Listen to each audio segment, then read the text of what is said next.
Martineau. Le préféré du règne animal. Bonjour, les petits lapins.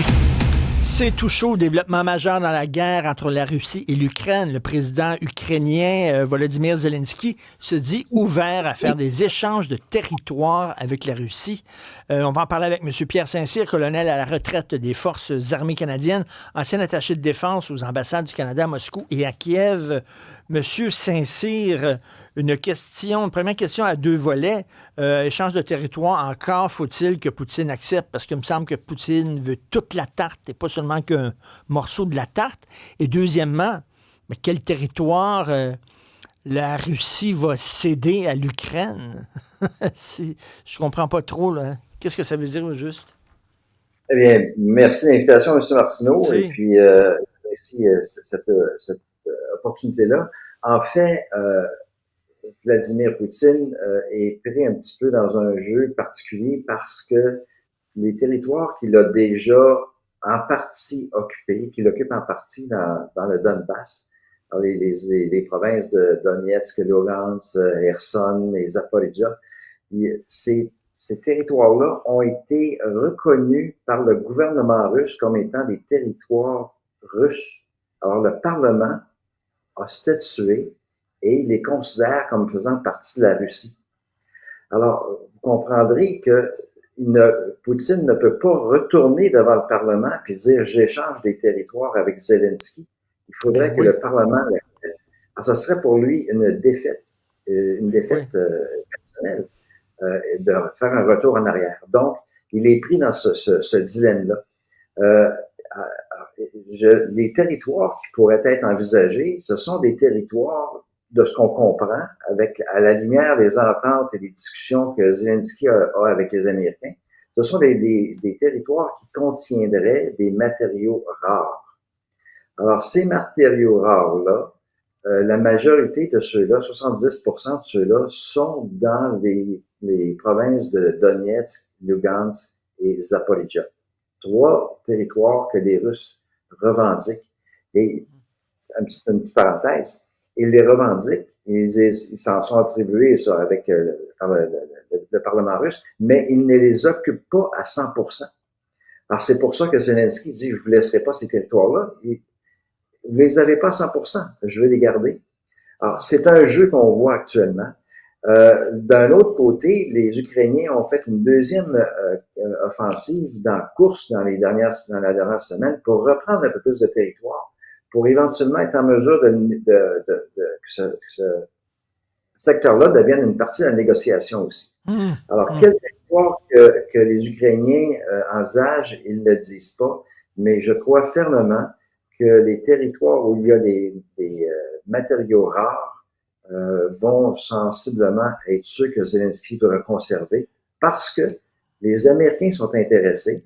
Les Américains sont intéressés à aller exploiter ces territoires-là et les mines des matières rares. Il y en aurait, selon les experts, pour 111 000 milliards de tonnes. Alors, vous comprendrez que dans l'ère de la technologie où le lithium et tous ces matériaux-là sont en demande, c'est un attrait très important. Alors, tout ça est mis dans la balance pour savoir quel territoire vraiment que Zelensky veut obtenir et qu'est-ce que les Russes sont prêts à laisser aller. Mais M. Saint-Cyr, Poutine se voit comme, je vais utiliser un mot à la mode, le tsar, la réincarnation des tsars de l'époque, et il est l'incarnation de la Grande Russie. Et là, soudainement, qu'il se mettrait à négocier avec un petit pays comme l'Ukraine, ça serait, lui, perdre la face totalement, là. Oui, alors c'est pour ça que lui négocie. Il a une ligne très dure envers l'Ukraine. Il a déjà mis ses revendications, ses termes. Les Ukrainiens les ont rejetés. Alors, Poutine va trouver un autre interlocuteur pour négocier. Ça va être le président américain. Ça va être Trump. Alors, pour lui, négocier avec Trump, c'est négocier d'égal à égal. C'est une négociation de deux superpuissances. La Russie croit énormément que l'ordre mondial passe par les superpuissances. Donc, elle ne s'abaissera pas à négocier avec une puissance plus petite que elle, donc l'Ukraine. Alors, la négociation va se faire plutôt entre Poutine et Trump. C'est là que les vraies choses vont se passer. Malheureusement, c'est le grand absent à travers tout ça, c'est l'Europe. et puis on va voir comment les Européens vont réagir. Mais la négociation va se faire plutôt entre Poutine et Trump. OK, mais Trump va pouvoir imposer après ça à Zelensky, ben voici ce qu'on a négocié, puis toi, il va falloir que tu fasses ce que nous autres, on a décidé que tu vas faire. Ben, effectivement, Zelensky a perdu un petit peu. Ben, l'Ukraine a de la difficulté actuellement, comme on le sait. Ça fait 3 ans qu'ils se battent. Ils arrivent aussi à un épuisement de leurs ressources. Ils ont besoin d'avoir un cessez-le-feu, au moins, sinon une paix. Ils savent que les Européens ne sont pas en mesure de venir les aider comme ils l'espéraient, que le seul grand sauveur demeure des Américains. Alors, veut pas, Zelensky va être obligé d'écouter un petit peu Trump s'il veut sauver la situation puis voir un cessez-le-feu apparaître en 2025. Et là, les États-Unis ont investi beaucoup d'argent, ont donné beaucoup d'argent à l'Ukraine pour qu'ils se défendent, mais on dirait que Donald Trump voit ça comme un investissement, puis il veut du rendement, lui, là. Il a dit, là, on a donné beaucoup, beaucoup d'argent. I want to get my money back. Fait qu'ils vont me donner des territoires où il y a des minerais, puis tout ça. Puis c'est comme, il voit ça, lui, comme quasiment un investissement immobilier. Vraiment. C'est une transaction. Oui, c'est une transaction. Lui, il va utiliser...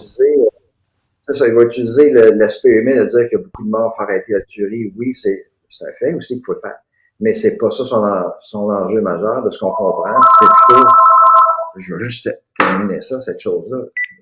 Son enjeu majeur pour lui, c'est vraiment de s'accaparer des matières, des terres rares qu'il y a en Ukraine. Parce que la valeur, elle est là.